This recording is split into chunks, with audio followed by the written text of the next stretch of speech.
Hey, MikeRatner.com. It's been a while since I've done a recording. I'm going to put this on Mike'sMastermind.com, which is my ongoing philosophy podcast, My Philosophy, which we're going to talk about today. And I'm kind of designing today's talk, just imagineering things. And this is something that's all a part of this, another German word I use, called the Gedenken, which is a thought process, but more so an experiment that we imagine things and put things into certain contexts to see what they might work out. As an equation, it's existential. So, with that in mind, we begin. I'm still furthering the concept of the Weltschloss, but my last talk in this, which was maybe a week and a half ago, on Mike'sMastermind.com, although I did do one recently for LovingConversations.com, was this idea of, you could say, a um, three dimensions of space. But when I'm talking about space, if you know my juxtapositioning of ideas here, and I do use a lot of acronyms, we'll begin with the MEST. And I'm talking about ideas that, ontologically speaking, quantify a certain level of being, which is what ontology is. It's a philosophy of being, the quality of something that I'm exploring in these talks. And I tend to go deep. If I'm going to name the philosophy, let's call it ultra being, like how we can be at our best. Ultra being present, ultra being loving, which is part of the Loving Conversations project. And we're growing, and there's a challenge here to be the best that you can be and to maximize, you could say, your personal development or flow or the momentum to where you can maintain the state. We're talking about a state of that entices this quality of being. And then this ultra being is sort of like an awakenedness, you could say, like in Maslow's hierarchy of needs, where at the pinnacle peak of the pyramid we're self-actualized, and then he did write later on about transcendence, going beyond. So what would these dimensions be like? And that's the thought experiment here. And so in presenting today's idea, I'm going to pretend I'm making this as a personal gift to my graduate advisor who helped me complete my studies at WISR.edu, the Western Institute for Social Research, which in Berkeley, California, which he'd want me to plug as part of, if you're going to reference something, be sure you got all your sources intact. So these are new ideas. They're kind of a quantification, you could say jokingly, taking things to the next level beyond where I was in examining my graduate work at wisr.edu, which my dissertation was on community conversations. Yeah, exactly. And I was looking at the quality of the engagement of communities that come together and what's is conscious in the conversation. That's where I was delving deep. But of course, they're irrelevant to these ideas. They're talking about social issues and what's affecting the community. And it's also how they're showing up is what I examine in creating the metasphere, which I'll talk about in a minute, one of these three dimensions. And this was where I went to explore, like, what is the metasphere, the social atmosphere, the climate that we engage in? And you could say on the macro level, what's being sort of felt in the zeitgeist or what's happening in our day and time, the spirit of the age. And that could be the national dialogue, the narrative, sort of what's contemporary in our time and in the news, you could say, or trending fashion. Yes, okay. So that quantum sphere, and then how does it translate to you and I having this engagement? And this quality of connection relates to our level of consciousness and the engagement of the quality of the conversation. So if you're following me in that regard, then you're understanding my work. And it's a challenge because I want to achieve something. I'm looking at these higher states of quote unquote consciousness, and I've quantified it as UBE3. This would be my long-lasting formula if you say, Mike, Ratner.com, you're a Dr. Ratner, PhD. How can you distill it, all this talking?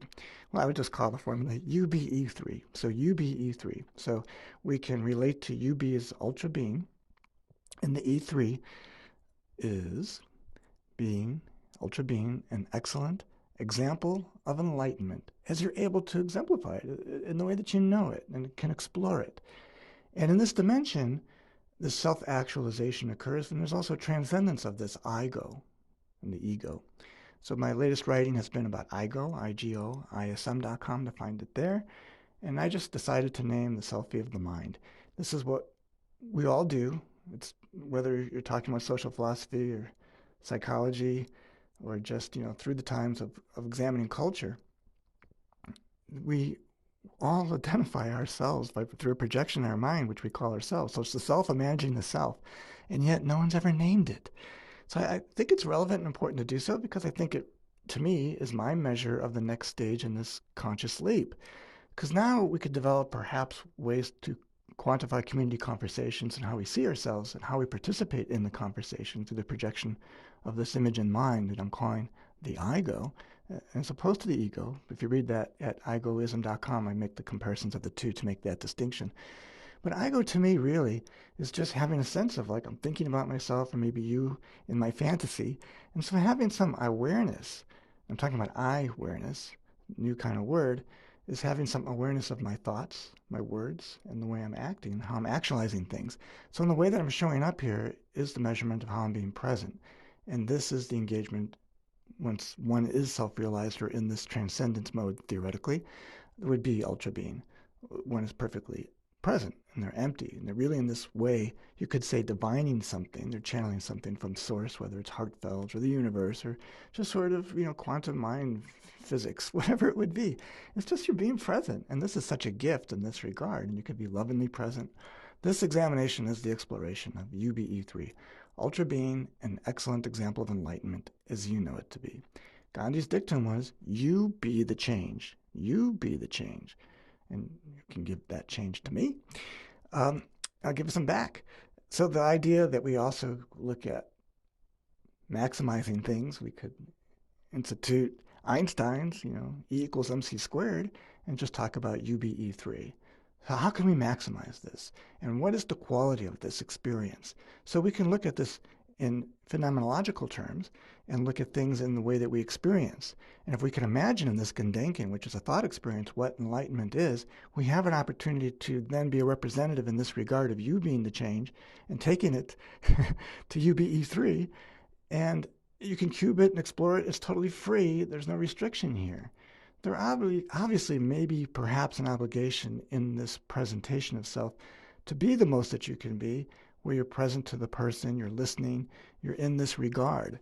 And then this experience is something that we can then explore in this other German word I made up called the Weltslash.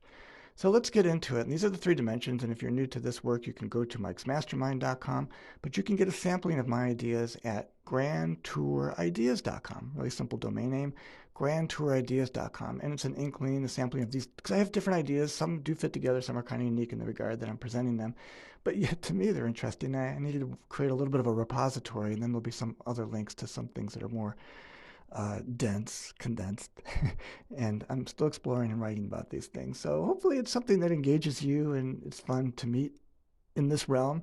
And on this level, it's very permission oriented and it's not judging at all. I mean, we can have a laugh at something perhaps and you sort of go, oh, well, we need to change that. And we just instantly adjust at the snap of the finger. It's resolved and taken care of in the highest regard and manner. This is where I'm coming from. So in these three dimensions, it's basically we're looking at a grounding aspect of, well, what's the baseline, the foundation of this ultra beingness you're talking about? And so it seems to me would be a recognition of where we are and what is this dimension. So I don't hesitate to use the word space. It is what it is, and you could say it's encompassing everything. So the idea is here, and looking from a physics perspective, to be really grounded in this physical reality. Talk to any physicist, scientist, they'll tell you it's just this. What is this reality? And the basis of this fabric, we could say, that institutes our universe is matter, energy, space, and time. Matter, energy, space, and time. So what I did is just take that as an acronym, so the MEST, and I look at it in the regard, or say, look, since it's out in the explore it in the realm of regard, and the regard is who is showing up. So we're adding something here, which you could say the I, and this I awareness is intelligence. So there is a correspondence within this physical realm of matter, energy, space, and time. Yeah, you can get into matter, energy, space, and time, and each of these elements would be something to explore. But if you just look at the MEST, sort of this acronym idea, that this is our universe, we now have a basis to go, oh, this is kind of important to know where we're at. So we begin here. And the psychic dwelling of this, which we're going to talk about as the Weltslash, my German word, which literally translates to world dwelling, or technically building, because we are dwelling in something, and it is a building. into something, at least a recognition or a potentiality, so up or down or which way you regard it, has its impact and then informs the metasphere, which we'll talk about, right? Okay, so it kind of goes deep, but I hope so. And it's fun to explore again this Gedanken thought experiment that we are residing in the realm of MEST, M-E-S-T, matter, energy, space, and time. And so with this I-awareness regard, and it gets misconstrued, so follow me here, we have just what it is from a scientific perspective of matter, energy, space, and time, but we then have this I factor. So in how the MEST is regarded and how you could say matters are dealt with, is going to have some impacts or ramifications, perhaps. So we can just use this on a duality scale, the physical aspects of matter, energy, space, and time, and then go into a psychic dimension. In this case, I talk about Morb. And Morb is one of my creations to identify the other than intelligence that's fully self-realized. So what would be lesser in, you could say, the big triangle, the pyramid, the hierarchy of needs?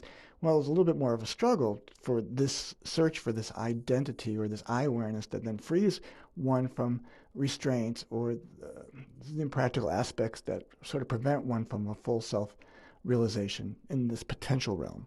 Okay, so we're just, again, as a thought experiment. So we're all dealing with things in survival mode and sort of given other aspects, which I'll talk about in the Weltslosh, that I call the gems, which when mined properly, give us an opportunity for this awakening. And again, this is all in theory, right? Ultra beingness.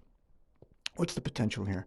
So when we're in this disregard, and this MORB is another acronym, the modus operandi of rational behavior, what is this MO that people have in the way that they'll behave to you just get along, to be copacetic, but also to make their way in the world that they know, depending on where they are in that hierarchy of needs band, spectrum, right? Okay, so in this dimension, if it's misconstrued or becomes disoriented, and I write a lot about the dis because we need to have an understanding of what's dis working against us or challenging us to overcome so we can achieve this next level. I think this is an important area to look at. And we're dealing with in duality. We have pro and con, yes and no, hot and cold, day and night, right? Girl, female. So we're having to counter something. So in the experience of this I-ness, looking at MEST or examining MEST, I don't care about looking because you could be feeling it and sensing it in other dimensions, right? Matter, energy, space, and time. In the disoriented Moore perspective is matters of concern, right? Something's the matter. It could be monetarily or in mind. It is mind, obviously. And then this engagement in the MEST, matter, energy, space, and time, could be energy that's emotionally distraught, tiredness, energy that's sort of disruptive, and that's affecting the space. And we could look at space, quantifying that as relationships in this morbidity regard. Morbology is actually what I call it. The MORB, the modus operandi of rational behavior, in this way is corresponding with things in space, and it could be a cluttered space, maybe not good feng shui.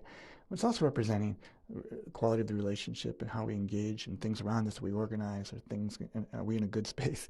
We can go really deep into these regards, and then of course it's going to affect our time. The one thing Morb has and wants to have more of and improve the quality of, that it feels it has some control.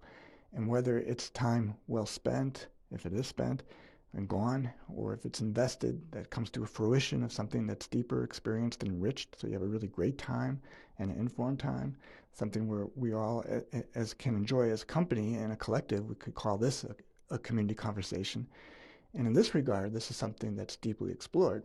Yeah, it's metaphysics on some level here, but it is a matter of how we all get along. And if we can support each other, we can be a little bit less of the disorientation, what I call messed up in this regard, because a person's going to be kind of messed up if they get a bit too disoriented. Are you following me? And the up, by the way, adding one more piece of the puzzle to the acronym, just stands for, in this messed up universe, we need to recognize that UP, what's up, is it's universal, it's everywhere, and it's perpetual. It ain't necessarily going to change. We need to change. Trying to change the outside is kind of the mass trance that I talk about, because it's illusion. We're alluding to something that's out there. You can find that work at masstrance.com. A lot of great ideas. They need to be books, courses, and evolved through your involvement, to be quite honest. Without your input, it's sort of like it's just where it is and what it is. It has a lot of potential. I think it says a lot. It goes deep. But where are we going to go in this dialogue? To make it divine, we need to have sort of this involvement of involvement. Yes? Okay, so once we have the sense of things, we now have a feeling for things that maybe we could now describe as the Weltslosh. It is what it is. We're in the world. And we now examine the quality of our dwelling. This is what Weltschloss is, and that's also found at grandtourideas.com and its own domain name, weltschloss.com. If you can spell it, hey, either you're German or you just took a good guess. So I want to kind of wrap this up here, but I kind of go into the three dimensions.